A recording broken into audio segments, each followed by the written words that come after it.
ዱባይ ስንል ወደ አእምሮአችሁ መጀመሪያ የሚመጣው ምንድነው? አውቃለሁ። የሰማይ ጣሪያውን የነኩ አስደናቂ ፎቆች፣ በ7 ኮከብ ደረጃ የተገነቡ የቅንጦት ሆቴሎች፣ በሰው ሰራሽ መንገድ በባህር ላይ የተሰሩ የዘንባባ ቅርጽ ያላቸው ደሴቶችና በሀብት የናወዙ ሰዎች መዝናኛ ነች። ይህች ከተማ በኢንስታግራም ፎቶዎች፣ በቲቪ ማስታወቂያዎችና በቱሪስት መመሪያዎች ላይ የምትታየው ልክ እንደ ምድር ላይ ገነት ተደርጋ ነው። በዱባይ ውስጥ በዱቤ ካርድ ብቻ ንጹህ ወርቅ የሚገዛባቸው የቬንዲንግ ማሽኖች መኖራቸው የሀብቱን ጥግ ያሳያል። ነገር ግን ቆም ብለን ማሰብ ያለብን አንድ ትልቅ ጥያቄ አለ። ከዚህ ሁሉ የሚያንጸባርቅ ወርቅ፣ አልማዝና ዘመናዊነት በስተጀርባ ምን ተደብቆ ይሆን? ቪዲዮዎቹን የሚያዘጋጁላት ባለሙያዎችና የከተማዋ አስተዳዳሪዎች ለዓለም እንዲታይ የማይፈልጉት ኢንስታግራም ላይ የማይቀረጸው ጥቁር እውነት ምንድነው? ዛሬ በዚህ ረጅም ቪዲዮአችን ወደ ዱባይ የኋላ ጎዳናዎች እንጓዛለን። የቱሪስት መኪናዎች ወደማይሄዱበት፣ የቅንጦት ካሜራዎች ወደማይገቡበትና በሺዎች የሚቆጠሩ ስደተኞች ከሰው በታች በሆነ ሁኔታ ውስጥ ወደሚኖሩበት ድብቅ ዓለም ይዤላችሁ እሄዳለሁ። ይህንን አስደንጋጭ እውነታ እስከ መጨረሻው አብረን እንቃኛለን። ሰብስክራይብ ማድረጋችሁን እንዳትረሱ። ለመሆኑ ዱባይ እንዴት አሁን ለደረሰችበት የሀብት ጣሪያ በቃች? ወደ ኋላ ተመልሰን ታሪኳን ስናጠና የምናገኘው ነገር በጣም የሚገርም ነው። ከዛሬ 60 እና 70 ዓመት በፊት ዱባይ አሁን የምናያት አይነት ከተማ አልነበረችም። በባህረ ሰላጤ ዳርቻ ላይ የምትገኝ፣ ህዝቦቿ በቅንጦት መኪና ሳይሆን በግመል የሚጓዙበት፣ ዋነኛ የገቢ ምንጫቸውም አሳ ማጥመድና ባህር ውስጥ እየጠለቁ እንቁ መልቀም የነበረች በጣም ቀላልና አነስተኛ የበረሃ መንደር ነበረች። ነገር ግን በ1960ዎቹ ውስጥ ሁሉንም ነገር የቀየረ አንድ ታላቅ ክስተት ተፈጠረ። እሱም በዱባይ ምድር ላይ የነዳጅ ወይም የዘይት መገኘት ነበር። ከከርሰ ምድር የፈላው ጥቁር ወርቅ ለከተማዋ ማልቂያ የሌለው ሀብት ይዞ መጣ። የከተማው መሪዎች ይህንን የነዳጅ ገንዘብ መጠቀም ዱባይን ከአነስተኛ የንግድ መንደርነት ወደ ዓለም አቀፍ የኢኮኖሚ ማዕከልነት ለመቀየር ትልቅ እቅድ አወጡ። በተለይም ከ1990ዎቹ ጀምሮ በከተማዋ ውስጥ ማዕበል የመሰለ የህንፃ ግንባታ ስራ ተጀመረ። በአጭር ጊዜ ውስጥ የህዝቧ ቁጥር ከ1 ሚሊዮን ተነስቶ ከ3 ሚሊዮን በላይ ደረሰ። ነገር ግን ይህ ፈጣንና አስደናቂ እድገት ያለምንም መስዋዕትነት የመጣ አይደለም። ከተማዋን በዓለም አንደኛ ለማድረግ ሲባል ሌት ተቀን የሚለፉ ነገር ግን ስማቸው የማይነሳ በሚሊዮን የሚቆጠሩ ሰዎችን ጉልበት መጥቀስ አለበት። አሁን ወደ ዋናው ሚስጥር እንግባ። እነዚህን ሰማይ ጠቀስ ፎቆች የገነቧቸው እነማን ናቸው? እናስ አሁን የት ነው የሚኖሩት? ዱባይን ሄደን ብንመለከት ካሉት ነዋሪዎች መካከል 85% በላይ የሚሆኑት የውጭ ሀገር ዜጎች ወይም ስደተኞች ናቸው። በተለይም ከህንድ፣ ከፓኪስታን፣ ከባንግላዴሽ እና ከኔፓል የመጡ ዝቅተኛ ሰራተኞች የከተማዋን የጀርባ አጥንት ይይዛሉ። እነዚህ ሰዎች ወደ ዱባይ ከመምጣታቸው በፊት በሀገራቸው ሆነው የሚነገራቸው የተስፋ ቃል በጣም ማራኪ ነው። ዱባይ ከሄዳችሁ በአጭር ጊዜ ውስጥ ሀብታም ትሆናላችሁ፣ ትልቅ ደሞዝ ታገኛላችሁ፣ ቤተሰቦቻችሁን ትቀይራላችሁ የሚል የተስፋ ቃል ይሰጣቸዋል።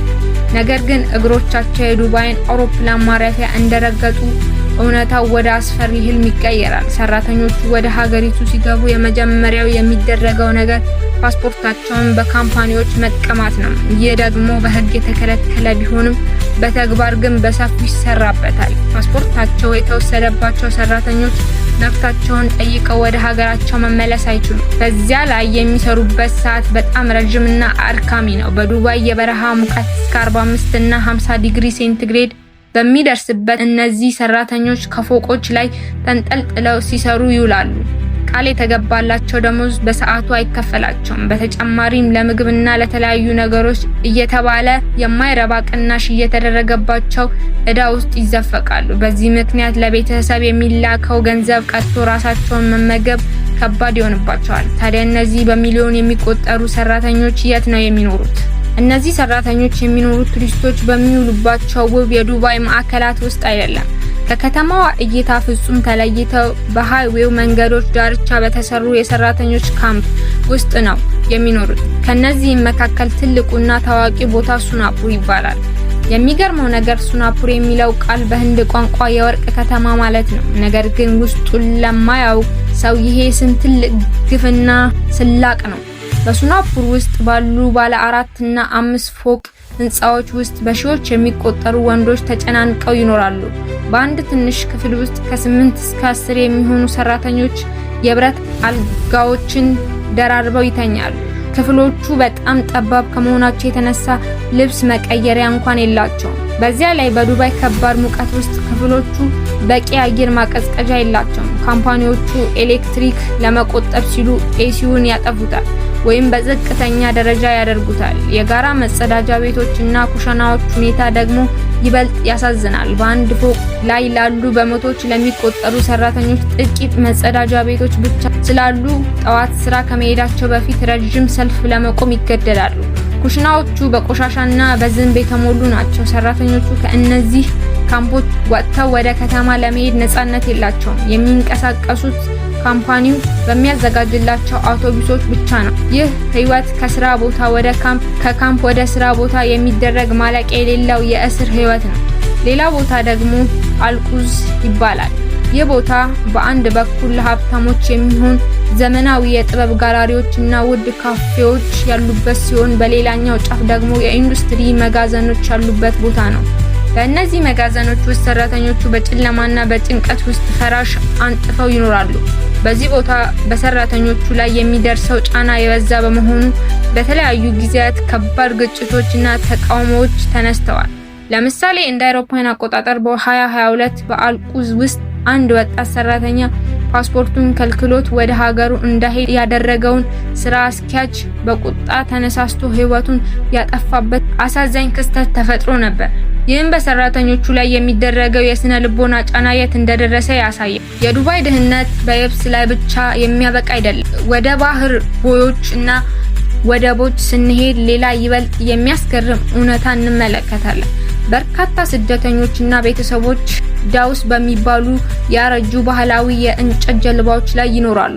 እነዚህ ጀልባዎች በዝገት የተበሉ ውሃ የሚያስገቡና ምንም አይነት የደህንነት መስፈርት የማያሟሉ ናቸው። በእነዚህ ጀልባዎች ላይ የሚኖሩ ሰዎች ንጹህ የመጸዳጃ ቤት እና የፈሳሽ ማስወገጃ የላቸውም። ቆሻሻቸውን ቀጥታ ባህሩ ውስጥ ይጥላሉ።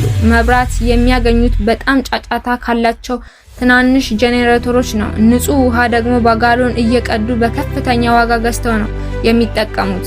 በክረምት ወቅት የባህሩ ሙቀትና ትኩሳት በጀልባዎቹ ውስጥ ያለውን ህይወት ሊቋቋሙት የማይችሉት ሲኦል ያደርገዋል። ነገር ግን እነዚህ ሰዎች በከተማ ውስጥ ቤት ለመከራየት አቅም ስለሌላቸው ካምፕ ውስጥ ከመታጎር ይህንን አማራጭ ይመርጣሉ።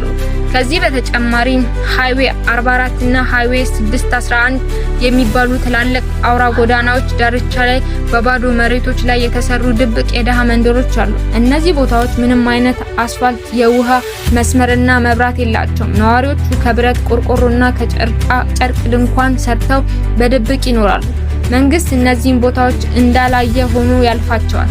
ነገር ግን በዓለም አቀፍ ደረጃ ቪዲዮን ከተቀረጸ ወይም ቅሌት ከተፈጠረ ፖሊሶች መጥተው ድንኳኖቹን በማፍረስ ሰራተኞቹን ወደ ሀገራቸው ያባርሯቸዋል። ይሄ ደግሞ ሰራተኞቹን ወደ ሌላ ድብቅ ቦታ ተሰደው እንደገና አዲስ ድንኳን እንዲቀልሱ ያደርጋቸዋል። የማይቆም የድመትና አይጥ ጨዋታ ነው። ታዲያ አሁን አንድ ትልቅ ጥያቄ ማንሳት አለብን። ዱባይ ይህንን ሁሉ ሰብአዊ መብት ረግጣ እና ግልጽ የሆነ የድሆች ስቃይ ይዛ እንዴት በዓለም ላይ ስሟ ሳይጠፋ መቆየት ቻለች? እንዴትስ አሁንም የቱሪስቶች አንደኛ መድረሻ መሆን ቻለች? መልሱ ቀላል ነው። የሀገሪቱ የካፍላ እና የሰራተኛ ህግ ለድሆች ጥበቃ አይሰጥም። አንድ ሰራተኛ ስራ ካጣ በ30 ቀናት ውስጥ ሌላ ስራ መፈለግ አለበት። ካልሆነ ግን በግዴታ ሀገሪቱን ለቆ እንዲወጣ ይደረጋል። ይህም ሰራተኞቹ ምንም አይነት መብት እንዳይጠይቁ ፍርሃት ውስጥ ይከታቸዋል። በሁለተኛ ደረጃ የዱባይ መንግስት የከተማውን መልካም ስለመጠበቅ ሲል እጅግ በጣም ጥብቅ የሆነ የሚዲያ ቁጥጥር ያደርጋል። የሰራተኞቹን ሁኔታ ለመቅረጽ የሚሞክሩ ዓለም አቀፍ ጋዜጠኞች ይታሰራሉ። ካሜራቸው ይወረሳል፣ መረጃዎቻቸው ይታገዳሉ፣ ከሀገርም ይባረራሉ። ትላልቅ ዓለም አቀፍ ኩባንያዎች ደግሞ የጉልበት ብዝበዛ በቢሊዮን የሚቆጠር ዶላር ያፍሳሉ። ዱባይ ወደፊትም ማደጓን እና አዳዲስ አስደናቂ ፎቆችን መገንባቱ ትቀጥል ይሆናል።